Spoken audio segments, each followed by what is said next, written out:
Hey, Bernadette here again with Michelle Singer from Tasteful Thoughts in Cooper City. Michelle, how are you doing today? I'm good. How are you?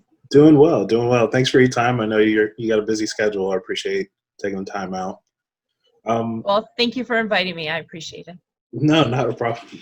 Uh, could you tell us a little bit about yourself, where you're originally from, things like that?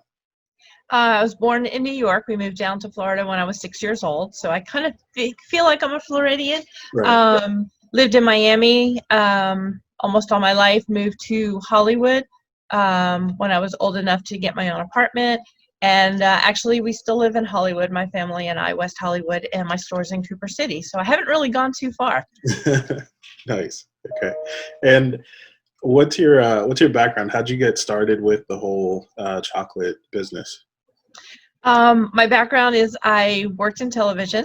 I've always wanted to work in TV since I was about 9 or 10 years old. Okay. Didn't know exactly what I wanted to do, didn't know anything about TV, but knew that's where my heart and passion was. One of my first television jobs, I was looking for a gift for somebody, and I couldn't find the right thing. And I'm not a gift card type person where you just buy it for someone and that's it. Right. And I was walking the halls, and I said, okay, next year I'm making everybody's gift. And the next week I saw a sign that said chocolate making class, and I took that. And I've been making chocolate as a hobby for over 30 years, and actually a little less than 30 years because I've been in business now. And for 27 of those years, my friends, if you had an event or you had something, bought the chocolate and I would make it for free. It was just fun. It's relaxing. And 5 years ago, I quit NBC and we opened up a store a little over 2 years ago. So, Nice. Oh, yeah. good for you. So what kind of chocolates or products do you make? What are some of your favorites? I guess some of the more out there kind of treats that you make. We make everything here except the truffles. The truffles we do purchase elsewhere. It's just very time consuming to make those, and I can't make it look as good as they can. Okay. So we purchase that. Everything else we do make in house. We make our own caramel. I make my own peanut butter filling. To believe it or not, I'm not a big chocolate eater. I'm not a big dessert. I'm a food eater. My husband and my kids and people I know, they walk in the house or 3 in the morning, I'd get up and go, oh, I need to try this. And this is when I was, out of the house, and they would be my taste testers. Now my plaza friends are my taste testers, and customers walk in, and so, but some of the things that I like peanut butter, Okay. and so I love our peanut butter filling. I like our caramel. When Oreos and pretzels are like the #1 seller in every chocolate store. And our bestseller after that is our Tasty Treasure, which a customer named for us. And it's a layer of graham cracker, it's a layer of caramel, peanuts, peanut butter filling, graham crackers dipped in a chocolate crisp. And so that is like all the stuff that we make here combined with all the good stuff. And Right. it's just really good. And I heard my phone go off, so I'm going to try and find it and just click off. So I can't find it. So that's okay. Sorry. For a Um, life. all right. And I was looking at your website and I saw that you make keto chocolate, and so that was kind of interesting to me. I mean, I found that not a lot of places do make that on their own. I know you can buy it in the store, things like that, but I don't know a lot of chocolate shops that are actually doing that. Can you talk about that, and then any Yeah. other kind of specialty chocolates that you have? We are kosher certified, so we have dairy chocolate. We have parve, which for the people that don't know it, that's non-dairy. Mhm. Our chocolate is gluten free. It depends what mixings you put in there. I wouldn't sell you a chocolate covered pretzel and Oreo if you're gluten free. We have sugar free chocolate. We have vegan chocolate, and we also have keto chocolate. And so one of the plaza attendants, when I first moved in, even before I even signed the lease, they were talking to me. They were keto, and they said, "Oh, you need to make keto chocolates." I'm like, what is keto?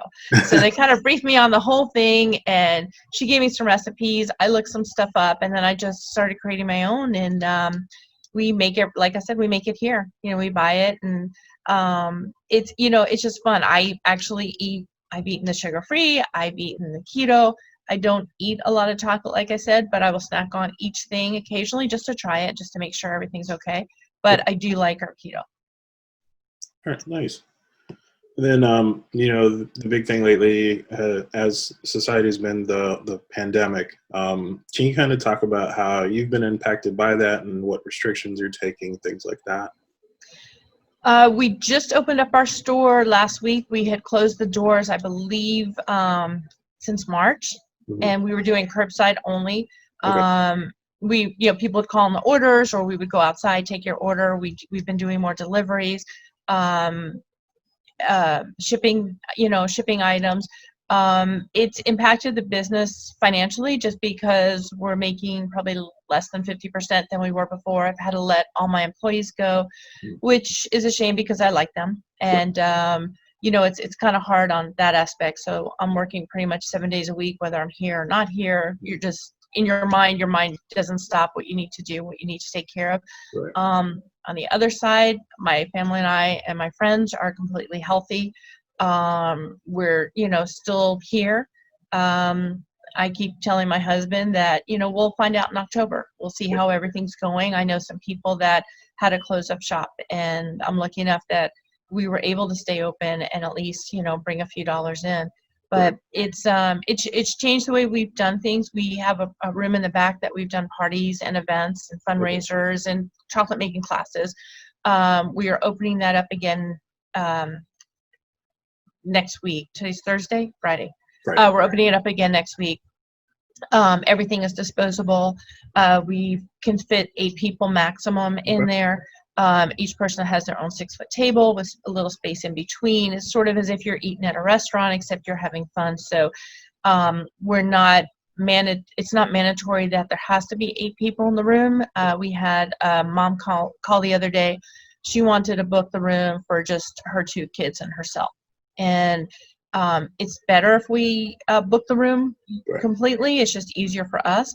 But I understand the fears. I understand I wouldn't want my kids around other people I don't really know right now. So if you have 1 child, 2 children, you want to do a play date with 8 of your close friends, whatever you want, we're very accommodating, and we're going to have different kind of classes too. So it's just the regular chocolate making where you can make like 18 pieces of chocolate. Okay. We're also going to incorporate like Rice Krispie treats and different themes in there. So it's fun. My kids are as bored as everybody else. So if we can open up our doors and bring a little smile to somebody's face, then that's what we want to do. Oh, that's awesome. All right. And so I guess outside of making chocolates, what's probably your favorite thing to do, or what will we catch you doing on the weekend? Charity stuff. Charity stuff. Okay. What charities are you involved with? Basically anything. I kind of do my own thing. I know a lot of people that collect food, that collect clothes, that collect you name it, and there's always a group. Just like years ago, I started doing this when I was 14 years old, and I've just continued. So during the holidays, people are always giving me money. I go shopping for a family. The kids usually would make a wish list. I would have them pick 5 items. They didn't know it, but they would always get 3 of the items. Used to do work with foster kids before. I mean, it's just a lot of fun. When you can bring joy to somebody's face, it's nice. Now, my time is very limited right now, so I've been doing more of chocolate stuff.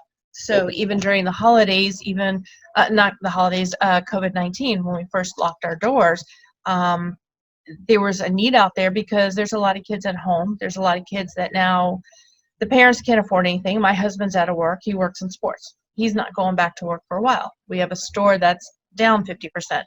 You know what? We're still better off than somebody that both parents are out of work and the kids are younger, mine are older.